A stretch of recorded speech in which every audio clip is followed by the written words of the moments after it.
We just heard about Jamal Motlagh's menswear startup. It is called Acustom Apparel, so it delivers custom clothes at reasonable prices. We are going to check in right now with our heavy hitters.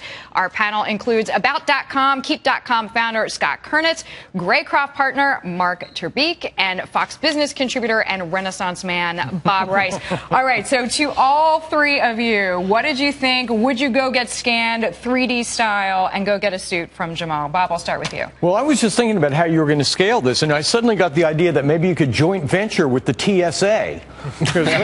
Going through there, go to the airport, get a new come suit. out the other side and order a suit, right? So that's the basic idea. But how do you scale it? What's your plan? So, I mean, when we think about the business, you know, we're not trying to compare ourselves to new e-commerce companies that can scale infinitely online. You know, we compare ourselves to, you know, some of the biggest brands, brick and mortar brands like Hugo Boss and Ralph Lauren. So we want to build our own stores that are smaller, more efficient, and only have sample inventory as opposed to a full line. But we also see that, you know, scalability does come on e-commerce. So once you have been measured, you can go online and start to buy, you know, more stuff. In addition to that, in a few years, you know, someone's going to come out with a mobile app or a webcam app that will download the measurements in a way we need them, and we're going to partner with them, you know, and be able to get everyone on board. Jamal, for some reason, as the only woman up here, I've decided I'm going to ask you a question about menswear. But I mean, you're not the first company to do this, right? So how are you doing it differently, and how are you doing it better? Because I've had friends who try and they're like, they say custom fit. It's not really custom fit. Yeah, so, you know, one of the big things that we're doing is obviously using the 3D body scanner. We're not the only ones doing that, but what we have done, my co-founder is a physicist and a mathematician. He's built an algorithm that essentially takes that data and converts it into better patterns. So a pattern is kind of the blueprint for your clothing.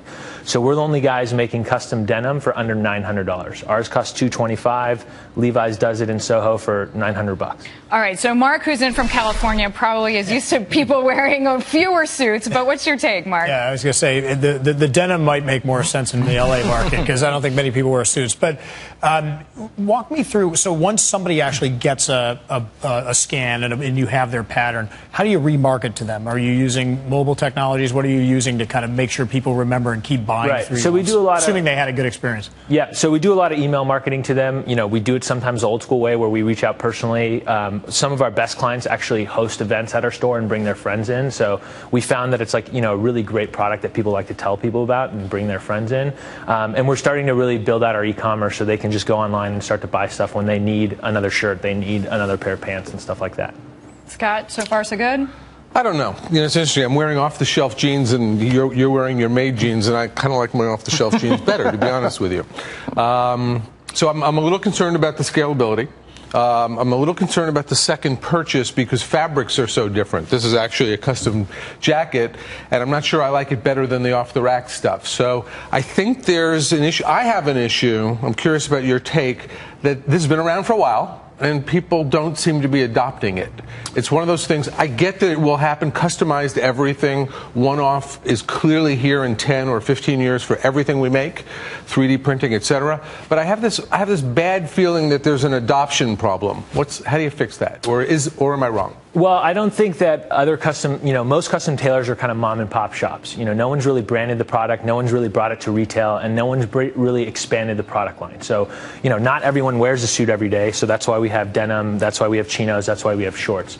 And to your point, really our customer is a guy who's really busy, who would rather be working at the bar or, you know, out with friends as opposed to be shopping, but he still wants to look good. So we want to create an easy experience. But I also think, I think Levi's for their $900 still doesn't make money on those, and it's a lost leader on the Levi's brand.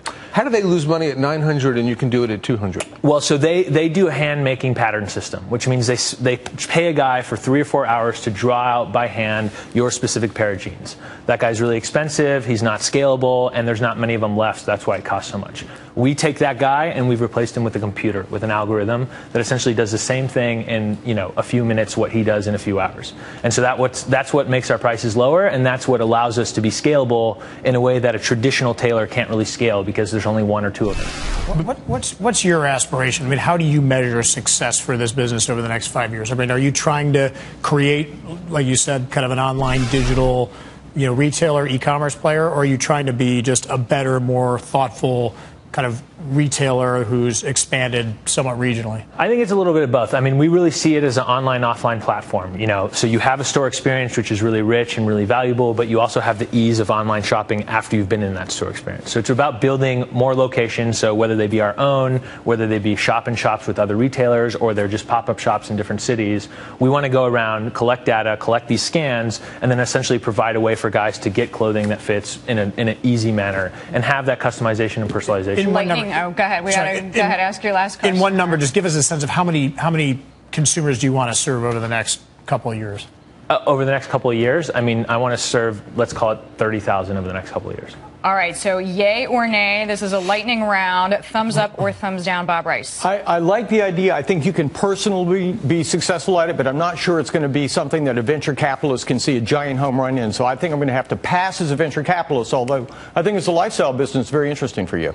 Mark? Yeah, I have the exact same reaction. I think it's actually a good business that you could make money on, but it's not something that I think a classic venture capitalist would back.